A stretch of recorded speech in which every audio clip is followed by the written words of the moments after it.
Bismillahirrahmanirrahim. Assalamu alaikum, my dear friends. I am Mudassir Ali Sharif, your chemistry teacher. Dear friends, आज हम chemistry के second year में जिन chapters की test पे discussion करने जा रहे हैं वो चैप्टर नंबर है 5 एंड 6। माय डियर स्टूडेंट्स, ये जो चैप्टर नंबर 5 एंड 6 है इसमें जो आपके एमसीक्यूज हैं या जो कॉन्सेप्ट्स हम डिस्कस करेंगे ये ना सिर्फ आपके बोर्ड के पॉइंट ऑफ व्यू से बल्कि एंट्रेंस टेस्ट के पॉइंट ऑफ व्यू से भी बहुत इंपॉर्टेंट। यानी आज के टेस्ट के एमसीक्यूज, शॉर्ट क्वेश्चंस और इनमें मौजूद कॉन्सेप्ट्स ना सिर्फ आपके बोर्ड के पॉइंट ऑफ व्यू से इंपॉर्टेंट है बल्कि ये एंट्रेंस टेस्ट के भी पॉइंट ऑफ व्यू से बहुत ही इंपॉर्टेंट है। टेस्ट की डिस्कशन करते हुए आप अपने पास कॉपी या रजिस्टर, अपने पास एक पेन रखें। जो इम्पोर्टेंट, जो क्रिटिकल पॉइंट आपको लगे उस पॉइंट को साथ साथ नोट डाउन करते रहिए। और इन केस कि अगर आपको फिर भी किसी कॉन्सेप्ट में कहीं पे भी कोई प्रॉब्लम आती है तो आप मुझसे इस चैनल के थ्रू आप रब्ता कर सकते हैं। मैं इंशाल्लाह आपके उस प्रॉब्लम को जरूर अल्लाह की रहमत से सॉल्व करूँ। तो आइए स्टार्ट करते हैं चैप्टर नंबर 5 और 6 की जो टेस्ट है उसकी डिस्कशन। माय डियर स्टूडेंट्स, जो सबसे पहले आपके पास टेस्ट में एमसीक्यू का क्वेश्चन आता है, question number 1, encircle the best option. My dear students, सबसे पहले है the anhydride of HClO4 is, यानी HClO4 का एनहाइड्राइड क्या। माय डियर स्टूडेंट्स, सबसे पहले मैं आपसे ये बात डिस्कस करना चाहता हूं कि आखिर HClO4 के एनहाइड्राइड से क्या मुराद है, या मैं अगर जनरली आपके सामने बात डिस्कस करूं तो याद रखिएगा HClO4 perchloric acid is an acid. याद रखिएगा माय डियर स्टूडेंट, किसी भी एसिड के एनहाइड्राइड से क्या मुराद है। मतलब मैं कहता हूं HClO4 का एनहाइड्राइड, याद रखिएगा किसी एसिड का एनहाइड्राइड उस वक्त प्रोड्यूस होता है जब आप उस एसिड में से वाटर मॉलिक्यूल को क्या करते हैं, रिमूव। यानी if we remove water molecule from an acid the product form is called anhydride of that acid. Likewise अगर उस एनहाइड्राइड में आप वाटर को ऐड करते हैं तो आपके पास ओरिजिनली वही एसिड प्रोड्यूस हो जाता है जिसका वो एनहाइड्राइड। तो अब अगर उसने क्वेश्चन किया था एनहाइड्राइड ऑफ HClO4, तो इसका मतलब ये होगा कि HClO4 में से अगर वाटर को रिमूव करते हैं तो प्रोडक्ट क्या बनती है। तो यहाँ पे दो यूनिट्स मैंने लिए इसके HClO4। माय डियर स्टूडेंट्स, आपने इसमें से वाटर को रिमूव करना है। तो जब मैं दो यूनिट HClO4 में से एक वाटर का मॉलिक्यूल क्या करता हूं, रिमूव, तो जो पीछे प्रोडक्ट बनती है दैट इज क्लोरीन हेप्टाऑक्साइड। तो माय डियर स्टूडेंट्स, बात ये क्लियर हो गई कि अगर परक्लोरिक एसिड में से वाटर को रिमूव करें तो उसका एनहाइड्राइड क्लोरीन हेप्टाऑक्साइड बनता है। लाइकवाइज अगर मैं किसी क्लोरीन हेप्टाऑक्साइड में वाटर मॉलिक्यूल ऐड करूंगा तो मेरे पास जो प्रोडक्ट बनेगी दैट इज परक्लोरिक एसिड। तो यूं इस एमसीक्यू की राइट ऑप्शन क्या बनती है, डेल्टा। नेक्स्ट आ रही है जो सेकंड एमसीक्यू है आपके पास, which of the following oxides of chlorine is used for quantitative analysis of carbon monoxide. चार आयोडीन ऑक्साइड दिए गए हैं, पूछा यह क्या है कि अगर आपने कार्बन मोनोऑक्साइड को क्वांटिटेटिव मेजर करना है तो इसके लिए कौन सा ऑक्साइड यूज होता है। तो my dear students, chapter number 5 में ही अगेन आपने एक इक्वेशन, एक रिएक्शन पढ़ा होगा आयोडीन पेंटाऑक्साइड का, कि जब 5 units of carbon monoxide combines with iodine pentoxide, the product formed is iodine along with 5 units of carbon dioxide। तो इसका मतलब ये हुआ कि आयोडीन पेंटाऑक्साइड, आयोडीन का वो ऑक्साइड है that is quantitatively measure the carbon monoxide, यानी किसी सैंपल में कार्बन मोनोऑक्साइड की कितनी मिकदार है वो आप इससे मालूम करते हैं, यानी इस एमसीक्यू की जो राइट ऑप्शन बनती है that is beta. My dear students, third आ जाइए एमसीक्यू पे, which of the following elements statements is incorrect about halogens, इनमें से हैलोजन की कौन सी statement incorrect. All are non metals, exactly periodic table में हैलोजेंस में जितने भी हैं fluorine, chlorine, bromine, iodine, astatine, they all are non metals. Second है, बात बिल्कुल ठीक है, हमने इनकरेक्ट बताना। All the halogens have electronic configuration ns2 np5, बिल्कुल ठीक है कि फ्लोरीन के लिए n की जगह पे 2 आ जाता है यानी 2s2 2p5, क्लोरीन के लिए n की जगह पे 3 आ जाता है यानी 3s2 3p5 and so on. तो सबकी जनरल इलेक्ट्रॉनिक कॉन्फिगरेशन यही है। यहाँ पे n शेल नंबर से आप प्रिंसिपल क्वांटम नंबर बोलते हैं, तो स्टेटमेंट ये भी ठीक है। Charlie, they have high electron affinity and ionization energy. My dear students, याद रखिएगा कि जो नॉन मेटल्स हैं they have very high values of ionization energy because non metals electron को कभी भी लूज करना पसंद नहीं करती। तो हमने कहा कि नॉन मेटल आयोनाइजेशन एनर्जी की क्या होगी, हाई। इलेक्ट्रॉन अफिनिटी इनकी हाई है क्योंकि ये नॉन मेटल्स हैं, इन्होंने इलेक्ट्रॉन लूज तो नहीं करना है लेकिन ये कोशिश करती है कि हमेशा इलेक्ट्रॉन को क्या करें, गेन, जिसकी वजह से इलेक्ट्रॉन अफिनिटी क्या होती है, high. My dear students, Charlie option भी ठीक है। बात करते हैं हम इसमें डेल्टा ऑप्शन। क्या है डेल्टा के all the halogens react with the noble gases to form their filaments। My dear students, ये बात गलत है। तमाम हैलोजेंस नोबल गैसेस के साथ रिएक्शन नहीं करती। Only fluorine can react with noble gases like krypton, like xenon, और उनके नतीजे में उन हैलोजेंस का क्या नोबल गैसेस का क्या बन जाता है, हैलाइड। यानी सारी नहीं, क्योंकि हैलोजेंस की भी रिएक्टिविटी में अगर आप बात करते हैं तो fluorine is the most reactive halogen, then chlorine, फिर ब्रोमीन और आयोडीन। चूंकि फ्लोरीन की रिएक्टिविटी बहुत ज्यादा है तो वही फ्लोरीन है जो कि नोबल गैसेस के साथ रिएक्शन करती है, पर्टिकुलरली ज़ीनॉन और क्रिप्टॉन, यानी तमाम हैलोजेंस रिएक्शन नहीं करती। तो राइट ऑप्शन बनती है दैट इज डेल्टा, यानी थर्ड एमसीक्यू की डेल्टा ऑप्शन। फोर्थ, बहुत ही simple MCQ, the chemical formula of sodium hypochlorite is, इसकी राइट ऑप्शन है alpha NaClO। My dear students, आपको पता है कि जो nomenclature of oxy acids of halogens and their salts that depend upon the oxidation state of halogen.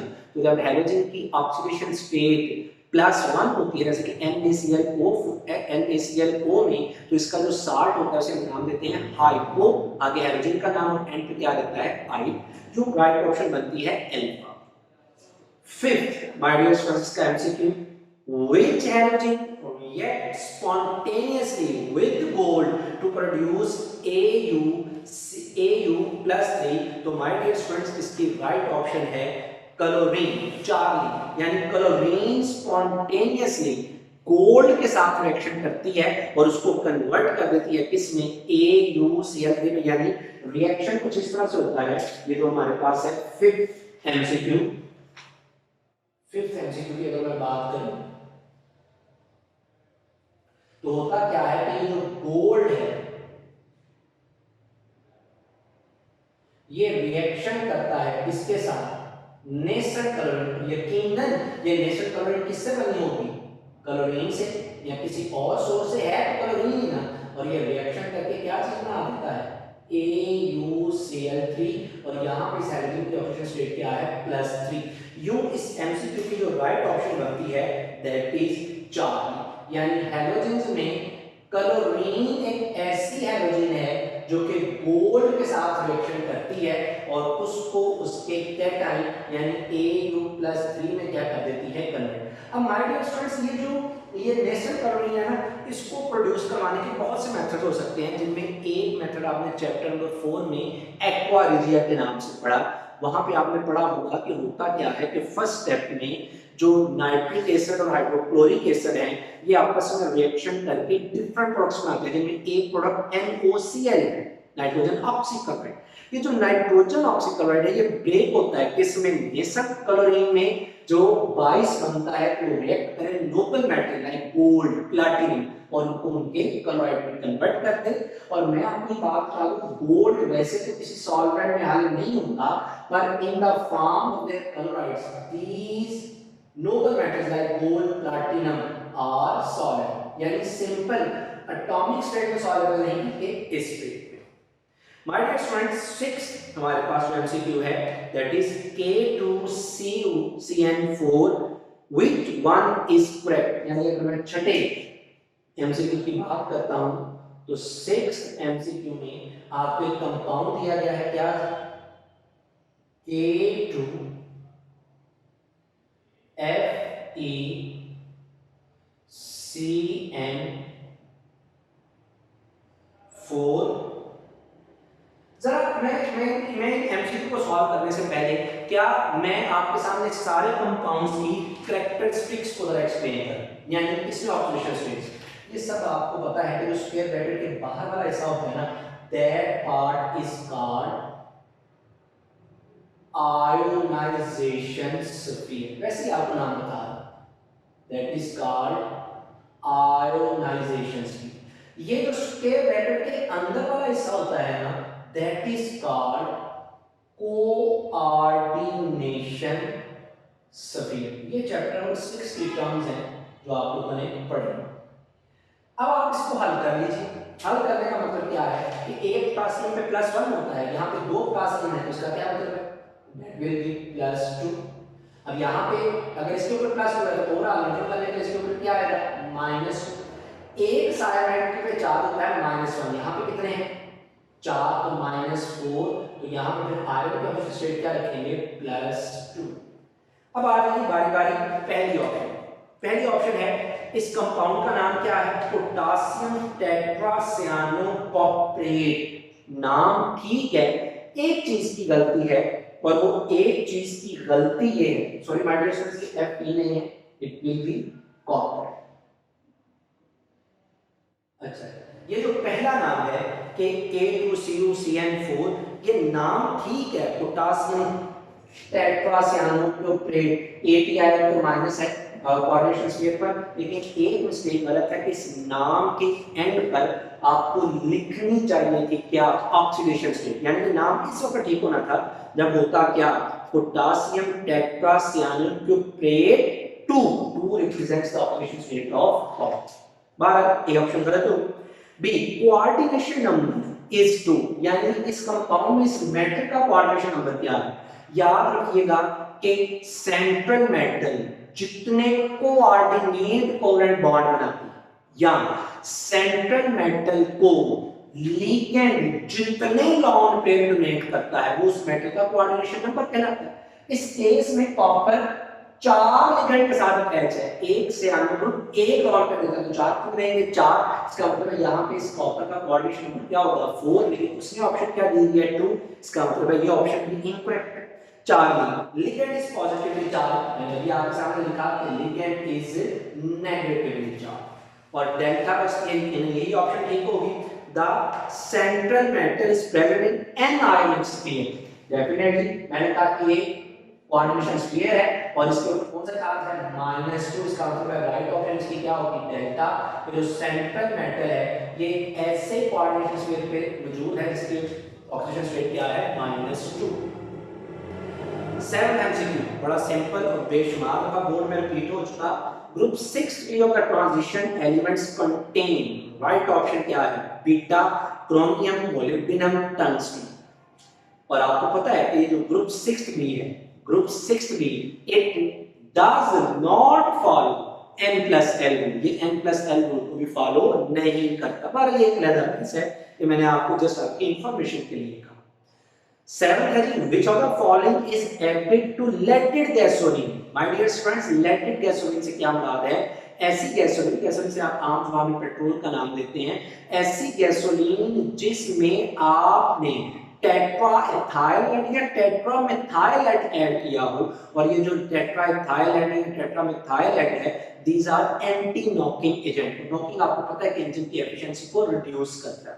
तो बात lactic acid ऐसी कैसे होगी जिसमें टेट्राइथाइल एंड है, tetramethyl and anti knocking agent. To save the engine from lead oxide and lead sulfate deposits, the right option है ethylene dibromide ring 4। My dear students, 9th MCQ है non-stoichiometric compounds of transition elements are called, क्या है जी right option है इसकी interstitial compounds delta। जैसे जो मैं non-stoichiometric compound की आपको एक मिसाल दूं, ये MCQ नंबर है हमारे पास 9। मैं आपको एक दो मिसालें देता हूं, जैसे वेनेडियम हाइड्राइड 5,6, जैसे Fe 0.86। तो थोड़ा सा आप गौर करें तो क्या आपको ये चीजें थोड़ी सी और नहीं लगती? हमने तो हमेशा ये क्या पढ़ा है होल नंबर में, लेकिन ये जो है यहाँ पे क्या है पॉइंट्स में, these are called non-stoichiometric compounds। और ये बात आपको पता है कि इस वजह से होती हैं क्योंकि जो ट्रांजिशन मेटल्स हैं जब ये सॉलिड स्टेट में होती हैं तो इनके एटम्स के दरमियान में एम्प्टी स्पेसेस आ जाते हैं। मसलन मैं आपको थोड़ा सा इसको इलैबोरेट करूं तो ये फर्ज कर लेना कि मेरे पास एक ट्रांजिशन मेटल का क्या है क्रिस्टल, कोई भी ट्रांजिशन मेटल है, ये उस ट्रांजिशन मेटल का क्या है क्रिस्टल। अब माइग्रेशन होता क्या है कि इन ट्रांजिशन मेटल के जो क्रिस्टल है इनके दरमियान में ये जो एम्प्टी स्पेसेस है ना, इन एम्प्टी स्पेसेस के अंदर हम क्या कर सकते हैं कोई भी non metallic like carbon, like nitrogen, like hydrogen, non metallic atom को इंट्रोड्यूस करवा सकते हैं, जिसके नतीजे में जो कंपाउंड्स बनते हैं तो बोलते हैं इंटरस्टिशियल कंपाउंड्स। और ये जो कंपाउंड है ये क्या होते हैं नॉन स्टोइचियोमेट्रिक, यानी 9th MCQ की राइट ऑप्शन क्या होगी डेल्टा। नेक्स्ट आ रही है students, Which of the following can form chelate? इनमें से कौन सा कंपाउंड है वो चिलेट बना सकता है? याद रखिएगा माय डियर स्टूडेंट्स, ये जो 10th MCQ है इसमें जिक्र किया गया है चिलेट का।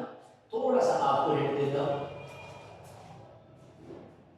चिलेट्स जो है माय डियर स्टूडेंट्स याद रखिएगा दीज आर आल्सो, ये भी क्या है कॉम्प्लेक्स कंपाउंड्स।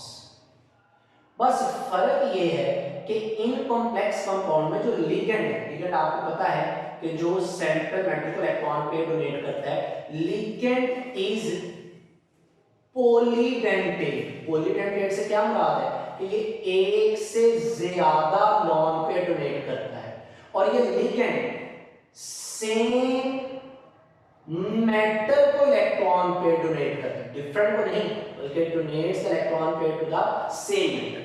याद रखिएगा जब मैंने लिख दिया अच्छा मैं आपको एक और चले आप भी क्या याद करेंगे, आपको एक और बात बताता हूं, ये जो चिलेट वर्ड है ना ये क्रैब से निकला है, जिसका शायद मतलब होता है केकड़ा।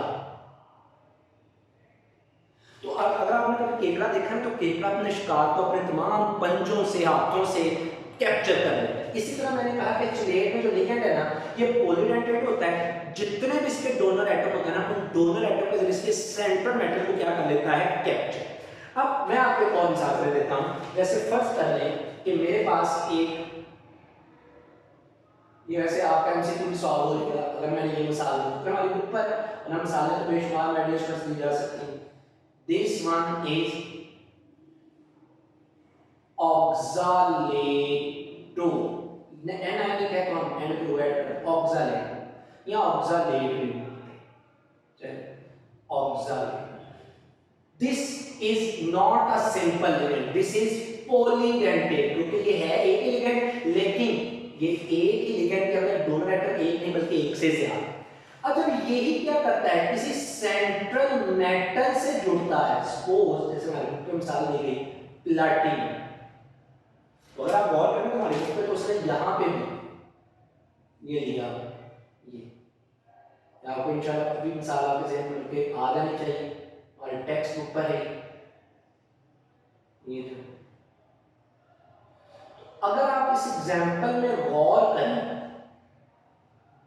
इस एग्जाम्पल में अगर आप गौर करें ओवरऑल, चलिए मैं आपको कंप्लीट लिख देता हूँ, इसके ऊपर 4 आ जाता है माइनस।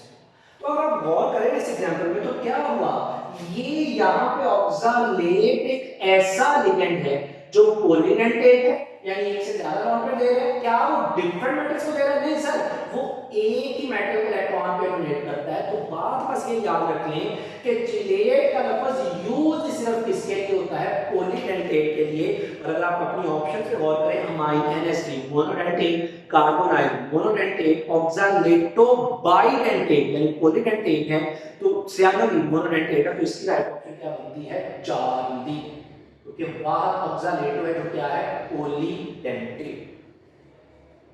आगे my dear students 11th MCQ, the strongest paramagnetism is shown by, shortcut अपने ज़हन में रख लीजिए 11th एमसीक्यू, याद रखिएगा पैरामैग्नेटिज्म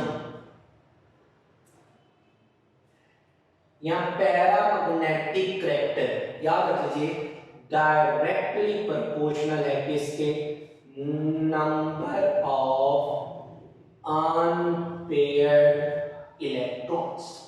जितने किसी आयन में, जितने किसी स्पीशी में नंबर ऑफ अनपेयर्ड इलेक्ट्रॉन ज्यादा होंगे, याद रखिएगा उसका पैरामैग्नेटिज्म, पैरामैग्नेटिक करैक्टर जितना ज्यादा होगा। आपके पास अल्फा ऑप्शन है क्रोमियम आयन, इसमें 3 अनपेयर्ड होंगे, बीटा है मैंगनीज आयन, इसमें 4 अनपेयर्ड होते हैं, चार्ली है आयरन, फेरिक, Fe3 प्लस इसमें 5 होते हैं, और डेल्टा में वेनेडियम आयन में 2, यानी राइट ऑप्शन क्या बनेगी? चार्ली, क्योंकि इसमें है फेरिक, जिसमें नंबर ऑफ अनपेयर्ड इलेक्ट्रॉन की तादाद कितनी है? 5। तो मैक्सिमम इसमें है, तो मैक्सिमम पैरामैग्नेटिक करैक्टर भी इसी का होगा। My dear students, last MCQ है कि bromine can be liberated from KBr solution by the action of, इनमें से कौन सा ऐसा है जिसके साथ जो ब्रोमीन है वो लिबरेट होती है, किससे? केबीआर से। माय डियर स्टूडेंट्स, जो 12th एमसीक्यू है, तो अगर आपको याद करें ना, तो मैंने ये ऑनलाइन लेक्चर ही पढ़ाया है, ऑक्सीडाइजिंग प्रॉपर्टीज ऑफ एनर्जी, ये बेसिकली वहां से एमसीक्यू है। तो राइट ऑप्शन है केबीआर जब रिएक्ट करता है किसके साथ? क्लोरीन के साथ, यानी राइट ऑप्शन हमारे पास क्लोरीन है, तो यहां से बनता है KCl plus Br। My dear student, गौर करिएगा इस रिएक्शन में हुआ क्या? इस रिएक्शन में हुआ यह है कि यहाँ पे ब्रोमीन का ऑक्सीजन स्टेट क्या है? -1, यहाँ पे क्या है? 0, -1 स्मॉलर है, 0 बड़ा है। मैंने अपने ऑनलाइन लेक्चर में बड़ी डिटेल से आपको ये बात समझाई कि कैसे पता चलता है कि ऑक्सीडेशन हुई है नहीं। यहाँ पे क्लोरीन ब्रोमीन की क्या होगी? ऑक्सीडेशन। यहाँ पे ब्रोमीन का ऑक्सीजन स्टेट है 0, यहाँ पे क्या है? -1, इसका मतलब है कि यहाँ पे इसकी क्या होगी? रिडक्शन। इसका मतलब ये भी है कि ये ऐसा रिएक्शन है जिसमें क्लोरीन ने केबीआर में से ब्रोमीन को क्या कर दिया? लिबरेट कर दिया। और इस रिएक्शन में क्लोरीन ने खुद की क्या करवाई? रिडक्शन, और ब्रोमीन की ऑक्सीडेशन करवाई। वजह ये है कि जो क्लोरीन है, क्लोरीन का oxidation potential, my dear friends, chlorine का ऑक्सीडेशन पोटेंशियल 1.36 वोल्ट है, जबकि ब्रोमीन का, सॉरी, क्लोरीन की रिडक्शन पोटेंशियल, जबकि क्लोरीन का रिडक्शन पोटेंशियल है 1.07। थोड़ा और कीजिएगा, क्योंकि क्लोरीन का रिडक्शन पोटेंशियल ज्यादा, तो इसके खुद को रिड्यूस करने की सलाहियत क्या होगी? ज्यादा। ब्रोमीन का रिडक्शन पोटेंशियल कम, तो जब ये क्लोरीन के साथ रिएक्शन करेगा तो इसकी क्या हो जाएगी? ऑक्सीडेशन। तो इस क्वेश्चन का जवाब आप देंगे वो इनके रिडक्शन पोटेंशियल के लिहाज से, यानी इसकी राइट ऑप्शन क्या बनेगी? 4 बनेगी। माय डियर स्टूडेंट्स, आ जाएंगे अब क्वेश्चन नंबर 2। और क्वेश्चन नंबर 2 क्या है? Write short answer of the following questions. My dear students, सबसे पहला है halogens are strong oxidizing agent, justify. कोई परेशानी वाली बात है? कोई प्रॉब्लम नहीं, सिंपल क्या करना है आप, शॉर्ट क्वेश्चंस की जब आप बात करते हैं तो सिंपली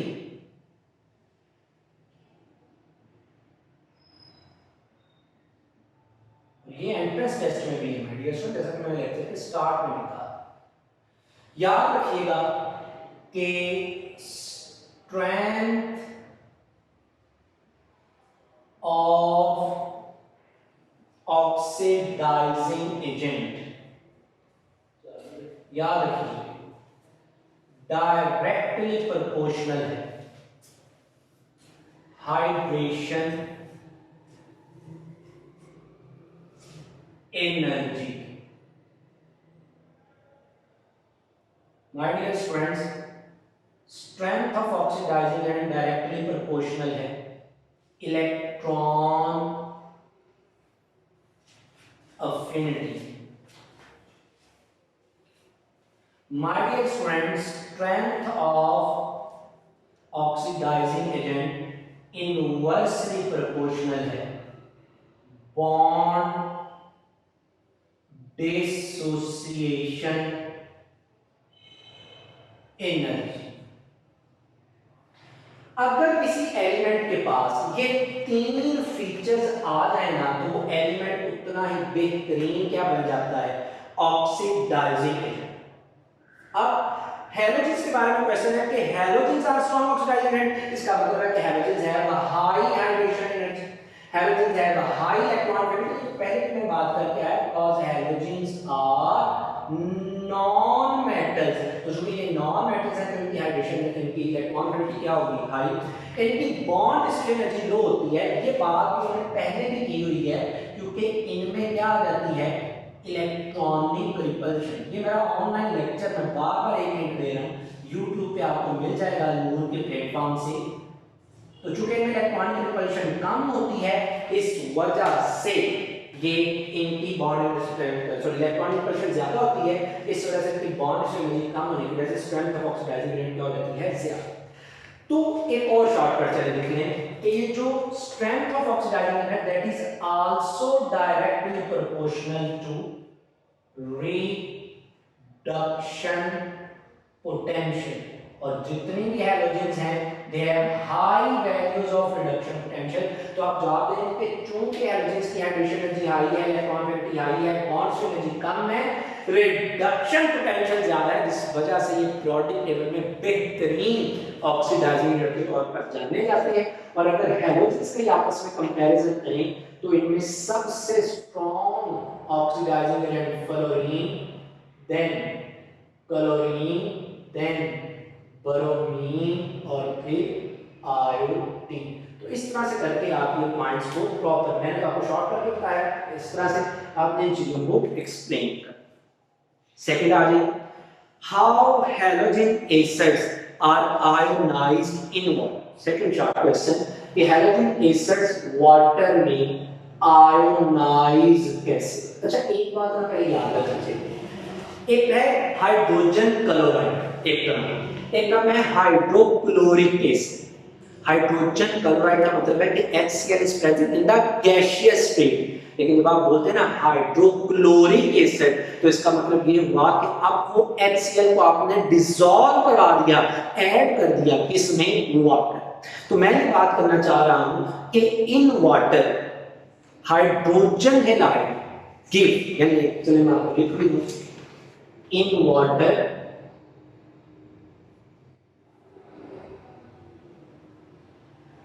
हाइड्रोजन हैलाइड गिव क्या देते हैं, अगर सोच के बताइएगा, अगर HF है तो मैं क्या कहूंगा कि हाइड्रोजन फ्लोराइड देते हैं। No no no my dear students, मैं कहूंगा कि वाटर एट हाइड्रोफ्लोराइड नहीं, बल्कि मैं क्या कहूंगा बोलिएगा, हाइड्रो फ्लोरिक एसिड। मैं क्या कहूंगा कि हाइड्रोजन क्लोराइड देते हैं। No no my dear students, मैं क्या बोलूंगा,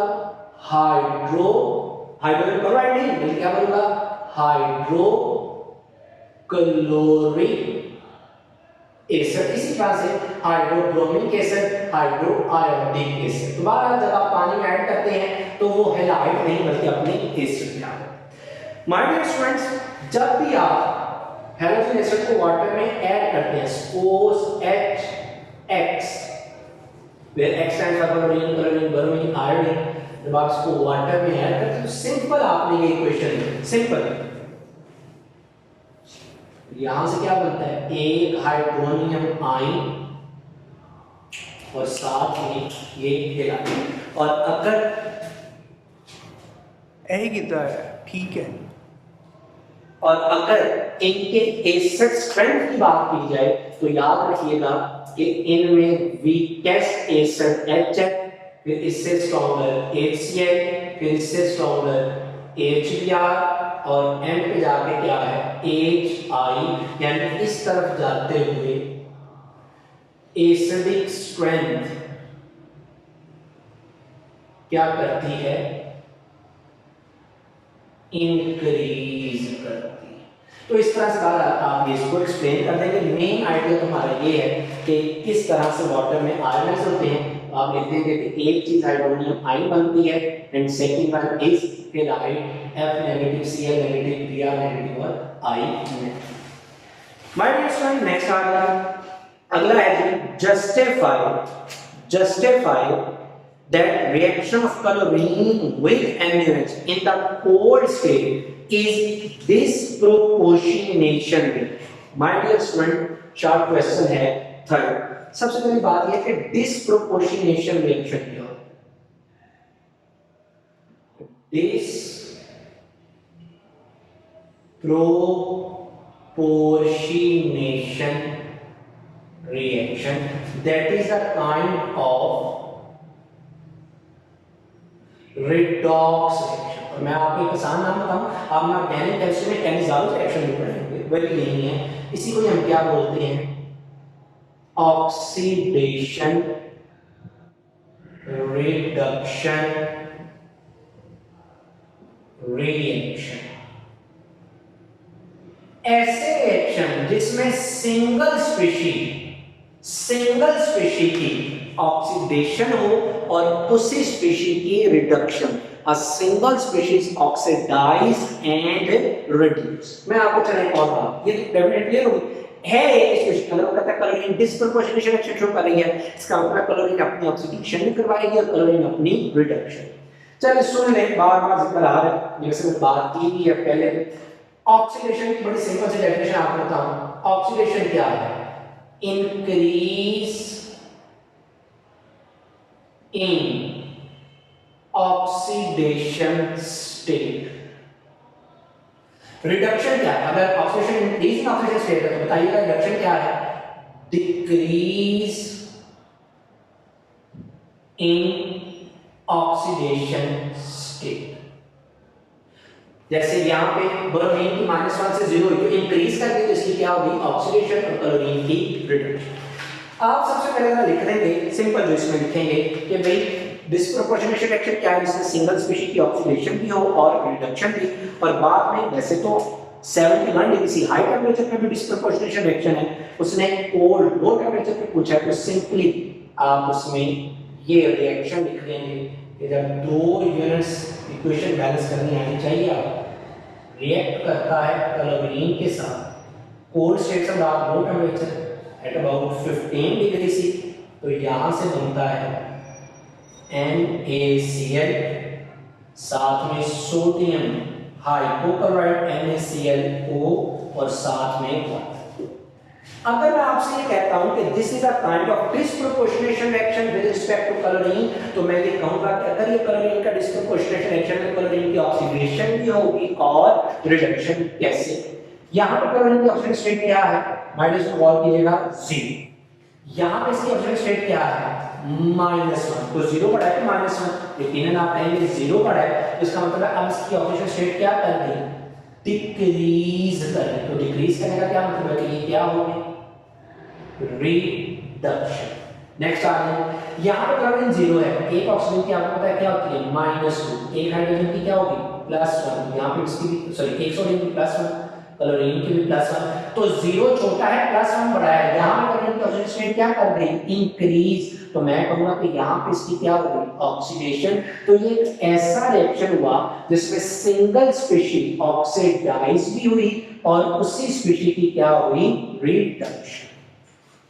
नेक्स्ट आ रही है माय डियर स्टूडेंट्स नेक्स्ट हमारे पास है What do you mean by available calorie and how is it calculated?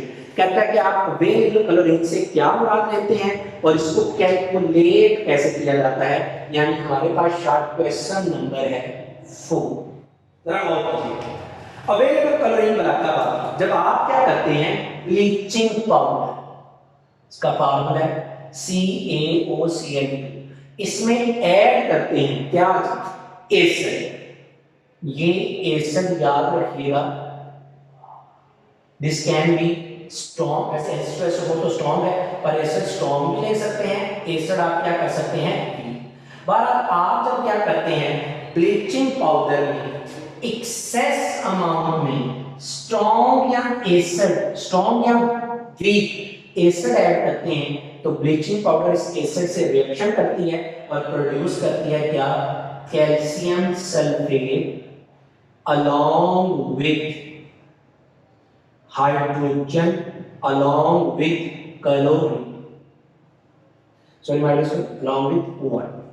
अब यहां पे ये जो क्लोरीन बनती है that chlorine is called available chlorine, that chlorine is called available chlorine and this chlorine याद रखिएगा measures the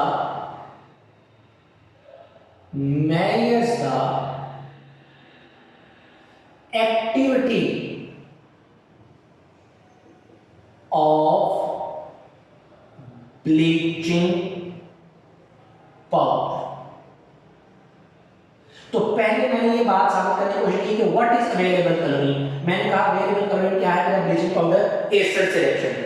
और याद रखिएगा कि नॉर्मली अवेलेबल कैलोरी की जो मिकदार होती है ब्लीचिंग पाउडर में दैट इज 35 to 40%। अब क्वेश्चन ये है कि ये मेजर कैसे की जाती है।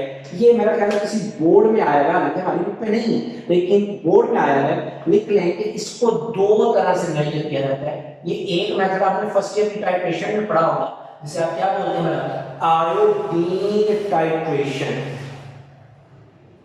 आयोडीन फर्स्ट ईयर में पढ़ के आए, आयोडीन टाइट्रेशन या आयोडीन मेथड से। और दूसरा मेथड जस्ट आप नाम याद रख लीजिएगा, आर्सेनाइड मेथड। इनकी मैं डिटेल आपको बता सकता हूं, लेकिन चूंकि हमारी बुक पर नहीं, तो इस वजह से एक तरह से हमारी बुक पे बोर्ड में हमारे में शॉर्ट क्वेश्चन आया है कि यूनिट ऑफ पैरामेडिसिन है, कहीं पर बुक पे नहीं, लेकिन मैं आपको बता देता हूं, आपने अपने एप्लीकेशन से पढ़ा भी होगा। इसके अंदर क्या होते हैं पीएम पोलर मैग्नेट, आजकल ऐसा हो जाता है कि आउट ऑफ कांटेक्ट बड़ा रेयर, जैसे एक मिसाल ये है और एक ये। तो आप इन मेथड्स के नाम याद रखें कि आयोडीन मेथड है और arsenide method. My dear students, next आ रही है fifth short question, what is the effect of high voltage on noble gases. तो जब आप नोबल गैसेस को हाई वोल्टेज देते हैं, they produce plasma, they produce glow, like जैसे आपने फर्स्ट ईयर में पढ़ा होगा नियॉन साइंस। नियॉन साइंस जैसे बोर्ड पे अक्सर रात के वक्त रोड के साइड्स पर कुछ पब्लिसिटी बोर्ड लगे होते हैं, बड़े शाइन कर रहे होते हैं, तो उनमें क्या चीज होती है नियॉन। तो आप सिंपल कहेंगे कि जब आप नोबल गैसेस को हाई वोल्टेज देते हैं तो उनमें प्लाज्मा जनरेट होता है जो कि फिर ग्लो करता है, और उस ग्लो का कलर डिपेंड करता है nature of noble gas. My dear students, छठा शॉर्ट क्वेश्चन आ जाइए, बड़ा ही important, what is d transition. आखिर डी ट्रांजिशन क्या। माय डियर स्टूडेंट्स, याद रखिएगा, यानी 6 जो शॉर्ट क्वेश्चन है जिसमें डिस्कस करना है डी ट्रांजिशन। अच्छा, डी सब शेड, तो नाम से यानी एक ऐसी चेंज है, ऐसी ट्रांजिशन है तो किस के दरमियान में डी ट्रांजिशन। मैं आपको बता दूं क्लियर कट कि D transition is responsible for color development in transition metals and their compound। यानी डी ट्रांजिशन क्या है, ये रिस्पॉन्सिबल है, होती क्या है मैं बाद में बात करता हूं, होती क्या है, ये क्या करती है, ये आप कहते हैं ना ट्रांजिशन एलिमेंट्स के जो कंपाउंड्स हैं दे आर यूजली कलर, तो वो कलर किस वजह से आता है, D transition. My dear students, होता क्या है कि जो ट्रांजिशन मेटल्स है ना, आप सबको पता है कि इनमें डी या F orbital under the process क्या होता है, फिलिंग डी ऑर्बिटल। जैसे मान लीजिए उसमें एक मिसाल होता क्या है कि मेरे पास एक कंपाउंड है, लेट्स सपोज टाइटेनियम, ये एग्जांपल आपके ऊपर की ना, बहुत ध्यान से समझिएगा, इंशाल्लाह बात क्लियर हो जाएगी। 3+, अब होता क्या है कि टाइटेनियम यहाँ पे वाटर जो है वो 0, लिगेंड 0 है, और इसके ऊपर क्या होगा, प्लस। तो टाइटेनियम का एटॉमिक नंबर क्या होता है, 22। 22 का क्या मतलब है कि स्टार्ट में इसकी कॉन्फ़िगरेशन मिलती है आर्गॉन से, फिर आगे आगे क्या आ जाता है 4s2 और 3d2। लेकिन जो कि यहाँ पे टाइटेनियम +3 की शक्ल में है, तो इसका क्या मतलब होगा, इसकी जो कॉन्फ़िगरेशन बन जाती है वो कुछ नहीं बन जाती। अब पता क्या होता है, यानी इसके डी ऑर्बिटल में कितने इलेक्ट्रॉन हो जाते हैं, ए। अब जब ये एक इलेक्ट्रॉन, ये 3 4 5, ये आप सबको पता है ना कि डी ऑर्बिटल्स। अब जब कोई लिगेंड सपोज वाटर मॉलिक्यूल आता है, इस टाइटेनियम को अप्रोच करता है ताकि इसके साथ ये क्या बना सके, कॉम्प्लेक्स कंपाउंड। तो चूंकि जो लिगेंड तो होता है वो इसके पास क्या मौजूद हो, डॉन। जब लिगेंड आके इस ट्रांजिशन मेटल के ऑर्बिटल्स को अप्रोच करता है, तो लिगेंड में मौजूद इलेक्ट्रॉन और ट्रांजिशन मेटल में मौजूद जो इलेक्ट्रॉन है, इनके दरमियान में क्या आ जाती है, रिपल्शन। जैसे रिपल्शन आती है ना, इनकी एनर्जी क्या कर जाती है, थोड़ी सी इंक्रीज कर जाती है, 1 2 3 4, इनकी एनर्जी थोड़ी सी क्या कर जाती है, इंक्रीज कर जाती है। अब इंक्रीज करने के बाद ये दो सेट्स में क्या हो जाती है, डिवाइड। कुछ ऑर्बिटल हायर एनर्जी चले जाते हैं और कुछ ऑर्बिटल्स क्या चले जाते हैं, लोअर इन एनर्जी, जैसे टाइटेनियम के केस में। अच्छा, ये भी एक बड़ी प्रॉपर बहस, बड़ी बहस है कि सर ठीक है रिपल्शन हुई, एनर्जी क्या कर गई, इंक्रीज, तो सर ऐसा क्या फिनोमेना हुआ कि कुछ की एनर्जी हायर हो गई, कुछ की, ये पूरी एक बहस है, बाद में इसमें तेल मिल जाता है। अब जब ये सेपरेट हो जाते हैं तो होता पता क्या है कि इलेक्ट्रॉन, ये भी D orbital, this one is D orbital, ये भी क्या है, डी ऑर्बिटल। होता क्या है कि जो यहां पे मौजूद इलेक्ट्रॉन है, electron in d orbital absorbs light, और ये लाइट कौन सी होती है, विजिबल लाइट। विजिबल लाइट को ड्रॉप करता है और क्या हो जाता है, एक्साइट हो जाता है from lower D to higher. अब माय डियर स्टूडेंट, होगा क्या कि जैसे इलेक्ट्रॉन लोअर से निकल के किसमें चला जाएगा, हायर में, तो सदा इसने हायर में कमी रहना। जब ये हायर से वापस लोअर में गिरेगा, यानी ये इलेक्ट्रॉन ऊपर चला गया, जब ये हायर से वापस लोअर में गिरेगा तो ये एनर्जी को क्या करेगा, रिलीज करेगा। बट ये जो रिलीज एनर्जी होगी that is in the form of light. हम कहेंगे कि जो ट्रांजिशन मेटल उसका क्या आ गया, पर्टिकुलर कलर।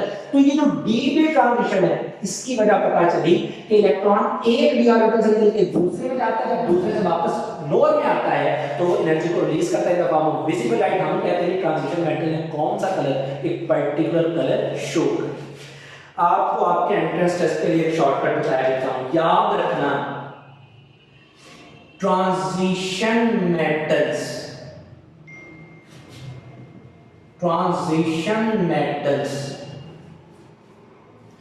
जिनकी कॉन्फ़िगरेशन D0 यानी D में 0 इलेक्ट्रॉन हो या 10 हो, याद रखना, आंखें बंद करके कह देना सर वो क्या होंगी, कलरलेस, उनका कोई कलर नहीं होगा। भाई क्यों, D0 का मतलब है इलेक्ट्रॉन है ही नहीं, तो प्रमोट कहां से, और D10 का मतलब है कि ये D इस सब में दो है, फुली ऑक्युपाइड है, इलेक्ट्रॉन के एक्साइट होने की जगह ही मौजूद नहीं। ये बात आपके एंट्रेंस टेस्ट के लिए था, मैंने चैप्टर एक बताया, आपने इसको इस तरीके से मेंशन करते हैं।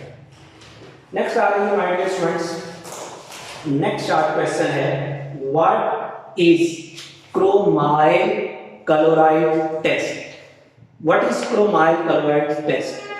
देखिएगा ये शॉर्ट क्वेश्चन नंबर है 7, what is chromyl chloride test. तो माय डियर स्टूडेंट्स, सबसे पहली बात ये है कि आखिर में टेस्ट करते हैं, तो याद रखिएगा, that is used for identification of chloride ion during salt, आपके सेकेंड ईयर के प्रैक्टिकल्स है ना, सॉल्ट एनालिसिस में अगर अननाउन साल्ट में क्लोराइड मौजूद है या नहीं है, तो अगर आपने पता करना ना क्लोराइड है या नहीं, तो आप इसके लिए कौन सा टेस्ट काम करते हैं, क्रोमाइल। इसमें करते क्या, माय डियर स्टूडेंट्स, इसमें करते कुछ इस तरह से है कि आप क्या करते हैं, पोटासियम डाइक्रोमेट को लेते हैं, potassium dichromate, solid potassium dichromate, K2Cr2O7, that is in the form of solid state। आप क्या करते हैं, इसके अंदर अपना अननोन साल्ट यानी आज इसमें हमें पता चलाना है क्लोराइड है, मैं फर्स्ट कर लेता, मैं कहता हूं मेरे पास क्या है, सोडियम क्लोराइड, ये मेरे पास क्या था वैसे अननोन, लेकिन मैं इक्वेशन लिख रहा हूं समझाने के लिए। साथ में आप इसके अंदर क्या चीज ऐड कर देते हैं, सल्फ्यूरिक एसिड, 4 में इसके लेके इसमें ऐड करते हैं क्या, 6 यूनिट्स ऑफ सल्फ्यूरिक एसिड। अगर एडिशन करने से यहां पे एक चीज बनती है पोटासियम बाइसल्फेट, एक चीज बनती है सोडियम बाइसल्फेट, एक चीज यहां पे बनती है क्रोमाइल क्लोराइड, और एक चीज बनती है वाटर। अगर अननोन साल्ट में potassium dichromate along with sulphuric acid add करने से यहां से ये ऑरेंज से कलर की गैस इवॉल्व हो, तो मैं कहूंगा कि साल्ट के अंदर क्या मौजूद था, क्लोराइड, और इस टेस्ट को नाम देंगे क्रोमाइल क्लोराइड टेस्ट। नाम इस तरह से दिया है कि इसमें वन ऑफ द प्रोडक्ट कौन सी है, chromyl chloride gas, this gas is called chromyl chloride gas. तो बाद आप इसमें पहले लिख देंगे कि क्लोराइड को बताता है, और देन आप इसकी सिंपल इक्वेशन। नेक्स्ट हमारे पास जो 8th एमसीक्यू है, why solubility of noble gases increases down the group. एक चार्ट में इसमें कि डाउन द ग्रुप जाते हुए नोबल गैसेस की जो सॉल्युबिलिटी है वो क्यों इंक्रीज करती है, और जब सॉल्वेंट मेंशन है तो अंडरस्टूड है कि पोलर सॉल्वेंट, यूनिवर्सल सॉल्वेंट हुआ। माय डियर स्टूडेंट्स, याद रखिएगा कि हालांकि नोबल गैसेस नॉन पोलर है, लेकिन फिर भी क्यों सॉल्युबिलिटी इंक्रीज करती है, नोबल गैसेस नॉन पोलर है, पानी पोलर, तो सर कैसे इंक्रीज करती है, याद रख लीजिए, शॉर्टकट लिख लीजिए कि सॉल्युबिलिटी डायरेक्टली प्रोपोर्शनल है पोलराइजेबिलिटी, डायरेक्टली प्रोपोर्शनल है size of species, atom ion या माइनस। बात खत्म हो गई। इसका मतलब ये हुआ कि जितना किसी स्पीशीज का साइज ज्यादा, और माय डियर स्टूडेंट्स उसकी पोलराइजेबिलिटी ज्यादा। मैं आपको बता दूं पोलराइजेबिलिटी बड़ी डेफिनेशन, पोलराइजेबिलिटी क्या है, क्रिएशन ऑफ टेम्परेरी पोल्स। तो जितनी पोलराइजेबिलिटी ज्यादा मतलब उसमें पॉजिटिव नेगेटिव पोल्स उतने ज्यादा, जब पोल्स ज्यादा तो अंडरस्टूड है कि सॉल्युबिलिटी भी क्या हो जाएगी, ज्यादा। तो आप कहेंगे simply neon, helium, neon, proton, down जाकर साइड बढ़ने से पोलराइजेबिलिटी बढ़ेगी, पोल्स की स्ट्रेंथ बढ़ेगी, पानी भी पोलर को पोलर आपस में अट्रैक्ट करने की वजह से सॉल्युबिलिटी इंक्रीज कर जाएगी। नाइन्थ है जी, what do you mean by cathode coating. Ninth short question, second last short question, याद रखिएगा कैथोड कोटिंग।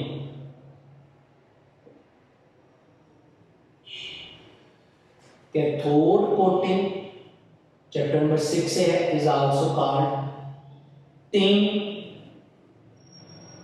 कोटिंग। ये होती क्या है माय डियर स्टूडेंट्स, आपको पता है कि आयरन की क्रूजन हो जाती है, आयरन क्रूड हो जाता है। आयरन क्रूड ना हो, हम क्या करते हैं, आयरन क्रूड ना हो, आयरन की एक शीट, जिस शीट को हमने कोरियन होने समझाना है, उसको एक ऐसे कंटेनर में डिप कर देते हैं जहां पे मोल्टन टिन एसएन में, यानी आयरन को लेके मोल्टन टिन में डिप करते हैं। जाहिर बात है जब आप डिप करेंगे तो टिन की एक लेयर उस आयरन के ऊपर चढ़ जाएगी। अब जब जैसे ही आप डिप करने के बाद बाहर निकालेंगे, आयरन के ऊपर एक लेयर चढ़ चुकी होगी, आप उसके ऊपर रोलर्स चला देंगे ताकि टिन की कोटिंग क्या हो रही। जब तक वो टिन की कोटिंग उस आयरन की शीट के ऊपर रहेगी, टिन कभी भी क्रूड डैमेज नहीं होगा। लेकिन जैसे ही वो टिन कोटिंग डैमेज होगी, आपने चैप्टर नंबर 6 में पढ़ा, वहां से गैल्वानिक सेल एस्टैब्लिश हो जाएगा। जो टिन है ये काम करेगा कैथोड के तौर पर और आयरन काम करेगा किसके तौर पर, एनोड के तौर पर। था आयरन जब तक तो कोटिंग थी महफूज था, लेकिन जैसे कोटिंग डैमेज हुई, आयरन जब काम करेगा किसके तौर पर, एनोड के तौर पर, तो आयरन की क्या हो जाएगी, ऑक्सीडेशन। ऑक्सीडेशन होने का क्या मतलब है कि Fe एटम्स है, देखिए ना, क्रूड हो गया, डैमेज हो गया, ये आयन से आ गया। जैसे ही आयरन आयन में आएगा, ये मॉइस्चर में मौजूद वाटर के OH के साथ क्या होगा, कंबाइन, और क्या चीज बना देगा, FeOH, फेरिक हाइड्रोक्साइड। तो आप कहेंगे कि जब तक टिन की कोटिंग रही तब तक आयरन महफूज रहा। टिन की कोटिंग डैमेज हुई तो ये जो टिन है ये काम किया किसके तौर पर, कैथोड के तौर पर, और आयरन की क्या हो गई, क्रूजन। तो चूंकि यहाँ पे आपने टिन की कोटिंग की जो डैमेज होने के बाद कैथोड के तौर पर काम करती है, that is why we call it as cathode coating. My dear students, last जो इसमें शॉर्ट क्वेश्चन, ये हमारा करेक्शन सिंपल उसमें लिखा हुआ, लेकिन आपको मैंने कंसेप्ट होता है। How acidic medium does develop equilibrium between chromate and dichromate. बड़ा सिंपल जॉब, कोई टेक्निकल नहीं। एसिडिक मीडियम की वजह से क्रोमेट और डाइक्रोमेट में इक्विलिब्रियम कैसे डेवलप होता है, simple, this one is chromate ion. Chromate ion, आप एसिड पूछने का, एसिड क्या रिलीज करता है, H positive, and this comes from acid. ये इनमें इक्विलिब्रियम एस्टैब्लिश करवाता है। This one is dichromate ion along with one, this one is dichromate. तो सिंपल आप ये इक्वेशन लिख देंगे और आप इसमें कहेंगे कि जी यहाँ पे क्रोमेट और डाइक्रोमेट के दरमियान जो इक्विलिब्रियम एस्टैब्लिश हुआ, that is in the presence of acid. और जब आप इस कंडीशन को चेंज करें, कुछ चीज ऐड करें या रिमूव करें, तो आपको उस पे शार्प क्वेश्चन भी है। लीचेटियर प्रिंसिपल के अकॉर्डिंग ये इक्विलिब्रियम डिस्टर्ब होगा। यहाँ पे क्रोमेट डाइक्रोमेट में चला जाएगा, डाइक्रोमेट कन्वर्ट हो जाएगा किसमें, क्रोमेट आयंस। तो माय डियर स्टूडेंट्स, यहाँ तक आपकी चैप्टर नंबर 5 और 6 की डिस्कशन कंप्लीट होती है। शॉर्ट क्वेश्चन और एमसीक्यू की। लॉन्ग क्वेश्चन बहुत ही सिंपल है, जैसे पहला बेसिमस प्रोसेस, कोई टेक्निकल नहीं, सिंपल आपकी बुक पर लिखा हुआ आप एक्सप्लेन कर देंगे। 20 क्वेश्चन नंबर 3 का पार्ट है define the foreign term with examples, हर एक की definition along with one at least one example. तो उम्मीद है माय डियर स्टूडेंट्स आज की आपको डिस्कशन अच्छे से क्लियर हुई होगी। मेरी अल्लाह सुब्हानहू तआला से दुआ है कि आप पे अपना रहम करम फरमाए। आपसे इंशाल्लाह मुलाकात होगी अब नेक्स्ट डिस्कशन में। अपना बहुत ख्याल रखिएगा और कोरोना से बचाव के लिए अल्लाह से मग़फ़िरत और दुआ ज़रूर कीजिएगा। मुझे अपनी दुआ में याद रखिएगा। अस्सलामु अलैकुम।